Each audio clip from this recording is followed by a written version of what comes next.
Alhamdulillahi Rabbil Alamin Ar-Rahmanir Rahim Maliki Yawmiddin Iyyaka na'budu wa iyyaka nasta'in Ihdinas siratal mustaqim Siratal ladzina an'amta 'alaihim ghairil maghdubi 'alaihim waladdallin. Amen. May Allah bless us. Peace and security we have been yearning for. May Allah continue to protect our president, preserve him, give him more wisdom and vision and health. May he give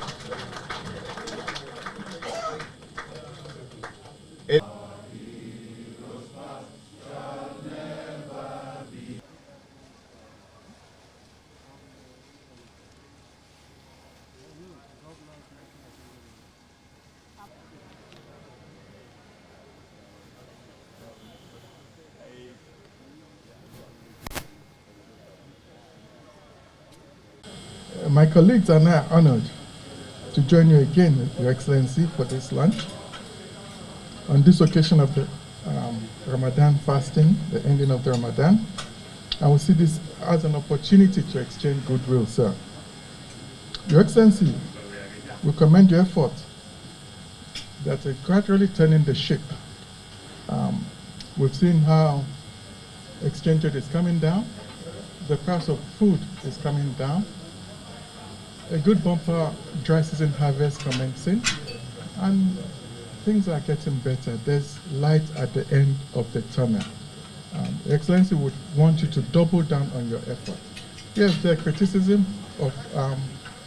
will always be criticism, but you have to be dogged and remain steadfast. My colleagues are here to support you, and we also thank you for the support you've been giving the subnational. As we speak to you, trucks are rolling out across the nation, distributing grains to various states. I have received. Most of the states, in fact, have all received. And this, with the news of what you're doing, those that are hoarding food items are really releasing them. That's part of the reason why these commodity prices are going down. We must not just dwell on palliatives and just food. We have issues of human capital development. We have issues of our education, malnutrition, stunted growth in our children. We have to fix our hospitals. And I commend you on the effort with the Federal Ministry of Health and the funding for 8,800 primary healthcare centers. So that's really, as I said, light at the end of the tunnel. The biggest one is the mega coastal road. You really have to double down on that project too. It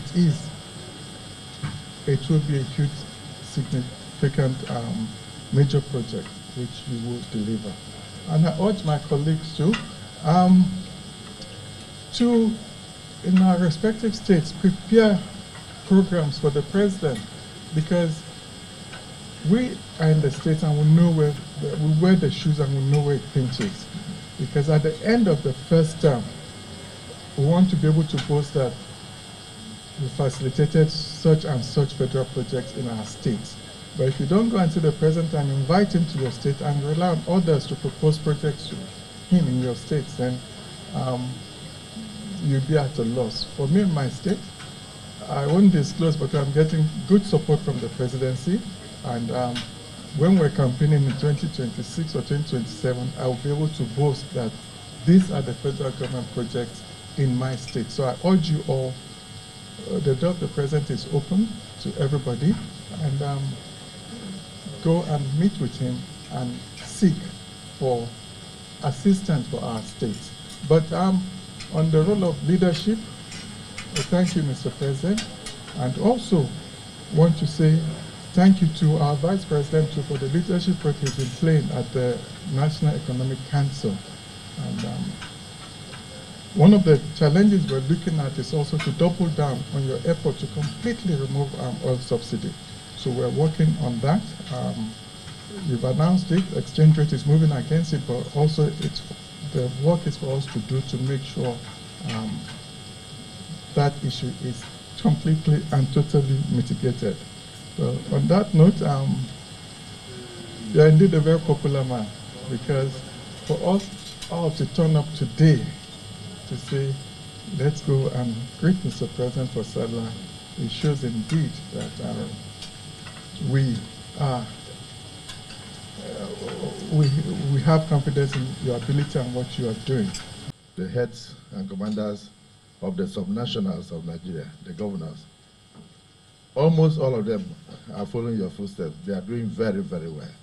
I can confirm that. Irrespective of political party, the governors are doing well. So, Your Excellency, nothing to say than to say that this fasting period and this end of fasting and this Eid al-Fitr, Almighty Allah should protect you. Protect your Vice President and protect your administration. Almighty Allah should protect all of us. Grant us the wherewithal to make Nigerians happier as we are making them. We are very delighted to be in your midst today. We don't take this for granted. It's not every president that will open doors and give food to everybody. But you are a man of the people. You are always happy to be with the people. And that's why you are happy to receive us. We thank you for this meal. Mr. President, I won't speak politics today.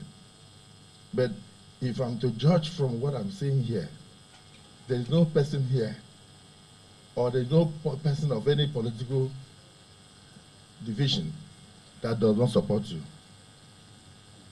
This shows a lot for the future. And my other prayer, sir, will be that as you coast home to victory for a second term in 2027, may all the governors here who also support you also have their second term. Can we say amen? I'll repeat myself. Thank you, Mr. President. I will end by saying that, yes, indeed, the leadership of the entire National Assembly is here. We are delighted and happy to eat with you, the Vice President and the governors. But let it not be only when we have occasions. Once in a while, invite us like this. Some of us have not seen some of our governors for a long time. And seeing them and eating with them and smiling with them is a thing of joy. So when you get back to Abuja, invite us, we'll come, sit with you. If we have nothing to discuss, we'll just share some bottles of understanding and then assess the happiness of Nigerians, which we were voted to give. Representatives, the Deputy Speaker, Deputy Senate President, Your Excellency, the Governor of the Chairman of the Nigeria Governors Forum, our host governor, executive governors from across the length and breadth of this great nation, members of the National Assembly present here,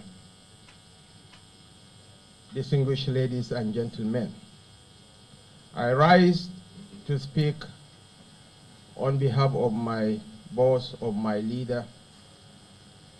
Ralph Waldo Emerson said, "What you are, speak so loudly that I can't hear what you are saying." Your Excellencies, the road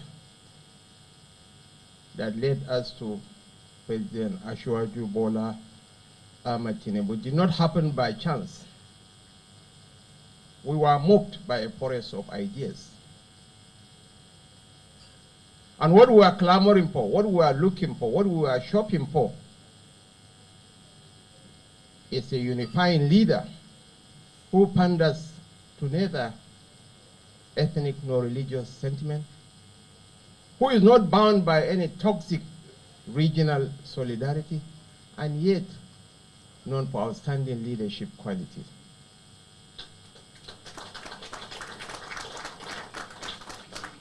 We have searched the length and breadth of this country, and in Asiwaju Bola Ahmed Tinubu, we found a leader who embodies all that we were shopping for.